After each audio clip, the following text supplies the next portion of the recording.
now there's applications on there where it truly makes your life easier. And I couldn't see myself without the smartphone. So I think we're going to see the same trends with immersive technologies. Hi, Sophia. How are you doing today? Glad to have you here. Thank you. Thanks for having me. Yep, we are extremely happy. So for those who are not informed yet, Sophia is actually, she has so many roles. She is a co-founder, she is a host of a podcast, she is a producer, so she has so many roles. So the very first question to you would be, what is happening today in the industry at the moment? How are you managing to follow it up? Yeah, I mean, for the XR immersive technology and just emerging technologies at large, we're seeing a really uptick in interest in the applications of the technologies across industry sectors. And I believe this has been coming for some time now. And I got involved in this industry about 6 years ago, where we were trying to educate people on what augmented reality, virtual reality, extended reality is. And now, largely due to the pandemic, but for other reasons also, we're getting people that are now coming to us and asking us for the technology. So there's been definitely a big shift in awareness, again, largely due to the pandemic and the need to innovate and shift to remote and virtual technologies, as well as, I believe Facebook's rebrand to Meta as well, because it's already a popular brand. People are already using the social platform, and they're now giving awareness to kind of more of these virtual technologies and MetaVRse terminology due to that. So can you tell us more about the state of WebXR VR? So how mature are those solutions for today? Is it worth to investing in such skills for developers? Oh, absolutely. And a lot of it stems off of JavaScript as well. So there's a lot of developers in that community that can really grow their skill sets into starting to develop for the immersive web. The World Wide Web Consortium, the W3C, actually has an immersive web working group and a community group that meets regularly to get feedback from the community, to help develop the standards.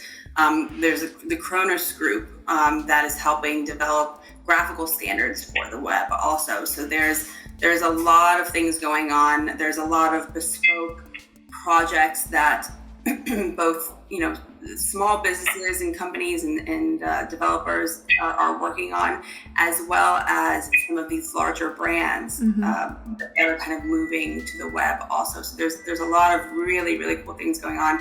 And I do recommend anybody listening to attend the Poly's WebXR Awards. We have 5 MetaVRse watch parties happening, across different platforms, where we're actually going to be demonstrating portaling to and from those different watch parties. So I'll be there both live in video as well as live in avatar format as well. And then also take a look at the Poly's YouTube channel, because we have a lot of content from the past year, from some of the summits that we've put together, that basically describes all the work that's going on and how to get involved from both a business operational perspective, as well as the creator perspective as well. Okay, sure. Well, thank you for information. We're definitely gonna leave some links under this video, so for those who are interested can follow and check it out. So another question would be a little bit, let's say, sensitive, because there are several ethical concerns in terms of AR/VR implementations, such as facial recognition and privacy, mental, social side effects, and reality distortion. How do you think, is it a threat? Is it something that is still... There's a lot, yes, there is a lot of discussion going on around this, and I think it's good that we're starting to recognize some of the potential complications that could happen in our future, so we can kind of get out in front some of these concerns that we have today. Kavya Pearlman, who is leading an organization called XR Safety Initiative, is working day after day on working with major groups that are part of influencing society to make sure that we keep these ethical concerns at the forefront of creation. And yes, I mean, there's a lot of cyber issues, hacking, things that we are commonly susceptible to today that can also transfer to these virtual worlds, but can somehow, in some ways, be more impactful and even more threatening, perhaps, just because these virtual worlds are known to captivate us more and we automatically put more trust into these virtual worlds because they're more realistic. We have more relationship with the environments, with the avatars and the people. So when those things are compromised, our trust in those environments and those people are more compromised as well, I'd say. If the company is willing to work in AR/VR, which tools has it focused on in 2022? What would be your recommendations? Well, a lot of the big gaming engines, Unity, Epic Games, they have their own training facilities and platforms that people can get involved with to start learning. And a lot of them are free to the public, at least to start out with. So that's a really good place to start to understand how to develop to these engines. And then there's a lot of web-based platforms, creation platforms as well, which are becoming more popular to be able to democratize the creation of content. Things like MetaVRse, without the E in the middle. The good friends of mine, Julie Smithson and Alan Smithson, lead that company. And those are web-based platforms. So again, if you're looking to develop to the web, which I think people should lean more towards and at least start exploring, I would definitely explore options to develop to the web as well. Look up the WebXR device API, which is coming from the W3C. And again, I can't stress enough to watch the polys, or at least go back in some of the repository of the content, because there are a lot of resources there for people that are looking to get started. And I will say, don't get threatened by the state of the technology in the industry, because a lot of us didn't come from technical backgrounds. A lot of us for sure didn't come from immersive technology backgrounds because of how new it is. Universities are just starting to incorporate programs and certifications for immersive technology. So that's just starting. So a lot of us are self-taught through collaboration, through research. YouTube and Google are huge resources. And just staying in touch with the community and just learning about what's going on in the community. Those are the best ways to get involved and get started. Wow, that's very inspiring. Thank you. You said that it's not necessary to have a background. So very short question then to you. Why AR/VR in your life? So I just fell into it from a company that I worked with about 5 or 6 years ago. And I ended up spearheading their efforts in virtual reality, augmented reality. And I just fell in love with the technology, like many of us do in our industry and are starting to do outside of our industry, just because it is a new medium of communication. It's the new evolution of the TV, of the internet, of the web, everything kind of combined there. And it's very relatable to any industry and any profession within those industries. So there are ways to adopt and use the technology for really, many or whatever purposes you might have for any other medium of communication. And so that makes me really excited for it, is that, I can be in any industry that I want to in applying this technology. And that's, I think, what makes me the most excited about the tech is being able to help different industry sectors understand it and then apply the technology to their needs. Surely, that's cool. You mentioned the adapting. So speaking about the adapting the implementations, we are living and breathing SaaS industry. So I have to ask. I couldn't refuse myself. How AR VR can be turned or immersed into SaaS? Are there possibilities? Are there areas? How do you see that? What can you recommend, maybe? Or maybe you've seen some of the examples. Yeah, I mean, there's definitely different products that different companies are building to be able to turn this technology into more of that SaaS offering. Either, where they would help create, content and programming for the client, or to set up a platform and libraries where potentially clients or individuals can do it themselves. There's definitely a lot of opportunity out there, where, again, like I said, it's democratizing content creation. So, unless it's super complex and it's super development heavy, Mm-hmm. where you need a content partner to really help develop that out, there's a lot of opportunities for individuals and companies to kind of get in and do it themselves. Adobe Aero is doing it with augmented reality as well. So there's a lot of opportunity there, and it's making the cost of creation lower, because now there's asset libraries that are available. I believe Google has something out that's available also. Unity, Epic probably has, and Unreal Engine probably has their own. So it's making it very accessible to create, deploy, and a lot more affordable as well. Cool. Yeah, thank you. Sure. And the very last question of our general part. As I mentioned, Uptension this year turns 10. So the question for you would be, if you meet 10 years old Sophia, what would you tell her? I would say play a lot of games.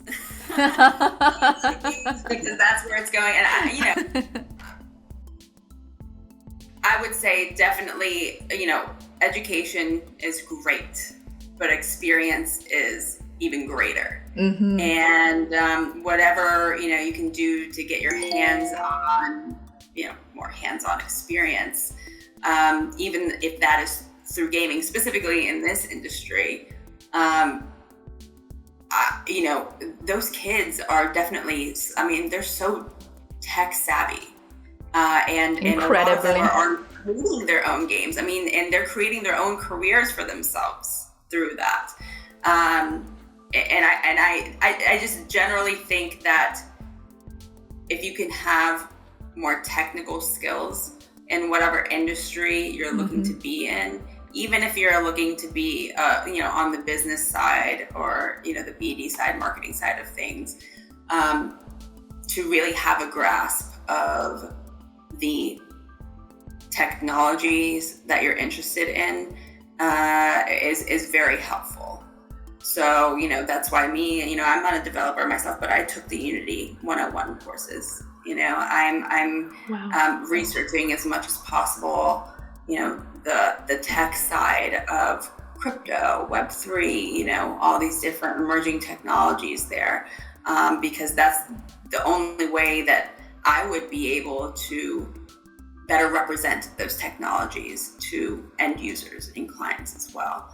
But again, for our industry, gaming is a great start, and they're developing the skills needed to transition to careers through gaming. I mean, I work with people that were game developers, and they never thought they would have, a career outside of gaming and creating games. And now, a lot of them are being hired for, they're the top hires for a lot of these companies that are looking to create immersive experiences. So it is a hot commodity right now. So you can definitely turn your passions into a career. I would say across any field. I think passion is where it starts, and that will ultimately lead to success. Okay, Sophia, we the only thing that left is our rapid fire round. So I have several very short questions to you, so you can answer short, or you can give more expanded answers. So, your biggest regret? My biggest regret, I mean, I wouldn't say it's a regret, but I would love to finish my MBA. I've just been super, super busy with everything, and it's been keeping me a good busy, but education is always great. And I would love to finish my MBA, and I would say in terms of regret, maybe not majoring in more of a technical skill, although now it's been self-taught, which is great.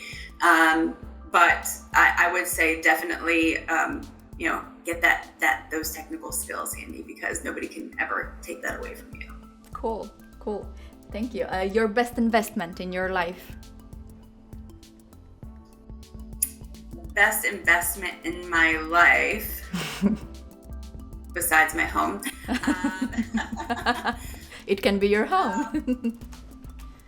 Best investment in my life is spending the time to participate in the community, to build those deep-rooted relationships, by just offering value to my friends in the community as well, both personal and professional, I would say, because that definitely, without them,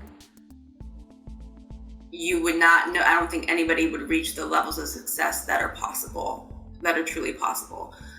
So you need the support of your community, of your professional network, of your friends and family, and you have to keep. It's a lot of work, but it's worthwhile work to put in developing those relationships and maintaining strong relationships. True that. It's all about people. True that. Okay, so virtual or real experience?